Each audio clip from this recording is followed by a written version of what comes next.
शब ए बरात क्या है? क्या इसका जिक्र कुरान में है? क्या आपने कभी सोचा है शब ए बरात की रात इतनी खास क्यों मानी जाती है? क्या वाकई इस रात इंसानों की किस्मत लिखी जाती है? और सबसे बड़ा सवाल, क्या शब ए बरात का जिक्र कुरान में मिलता है या नहीं? आज के इस वीडियो में हम जानेंगे शब ए बरात की सच्चाई, उसका इस्लामी इतिहास, और यह भी समझेंगे कि क्यों कुछ मुसलमान इसे खास रात मानते हैं और कुछ उल्मा इससे अलग राय रखते हैं। तो वीडियो को अंत तक जरूर देखें, क्योंकि आज हम इस विषय को सम्मान और संतुलन के साथ समझने की कोशिश करेंगे। असल में शब ए बरात इस्लामी कैलेंडर के 8वें महीने शाबान की 15वीं रात को कहा जाता है। शब का मतलब है रात और बारात का मतलब है मुक्ति या बरी होना।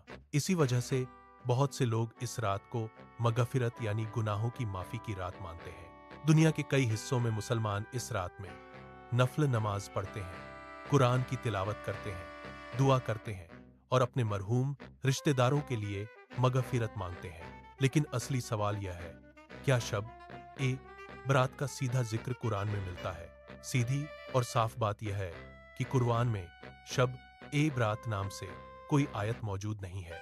कभी कभी लोग सूरह अद दुखान की एक आयत का हवाला देते हैं जिसमें मुबारक रात का जिक्र है, लेकिन बहुत से बड़े इस्लामी विद्वानों का मानना है कि यह आयत दरअसल शब ए कद्र के बारे में है। कुरान की सूरह अल कद्र में अल्लाह फरमाते हैं, लैलतुल कद्र 1000 महीनों से बेहतर है, यानी एक ऐसी रात जो 1000 महीनों से भी ज्यादा बेहतर और बरकत वाली है। ज्यादातर उल्मा का मानना है कि यह रात रमजान के आखिरी 10 दिनों में आने वाली लैलतुल कद्र है, न कि शाबान की 15वीं रात।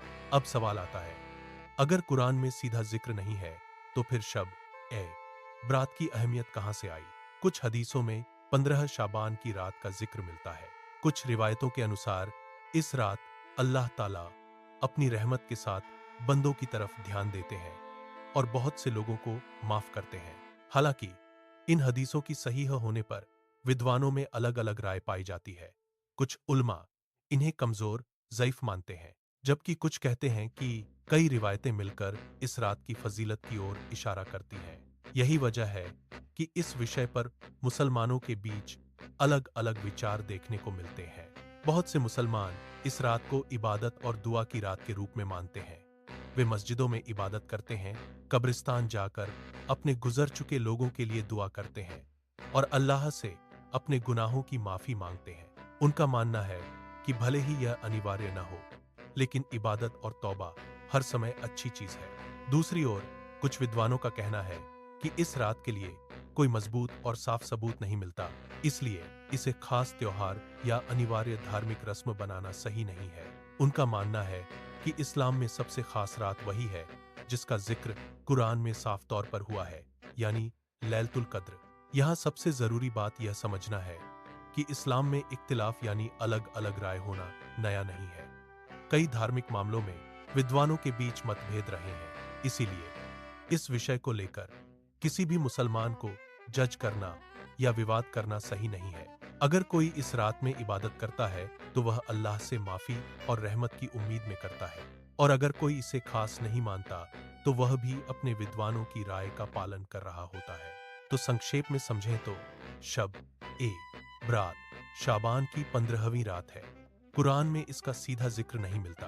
कुछ हदीसों में इसका उल्लेख मिलता है, लेकिन उनकी व्याख्या पर विद्वानों में मतभेद है। इसी कारण कुछ मुसलमान इसे इबादत की खास रात मानते हैं और कुछ इसे सामान्य रात की तरह देखते हैं। सबसे अहम बात यह है कि इस्लाम हमें इबादत, दुआ और आपसी सम्मान की शिक्षा देता है। अगर आपको यह वीडियो जानकारी पूर्ण और संतुलित लगा हो तो वीडियो को लाइक करें, चैनल को सब्सक्राइब करें और बेल आइकन दबाएं, ताकि ऐसे ही ज्ञानवर्धक वीडियो आप तक पहुंचते रहें। और कमेंट में जरूर बताइए आप शब ए बरात के बारे में क्या सोचते हैं। आपकी राय जानना हमें अच्छा लगेगा।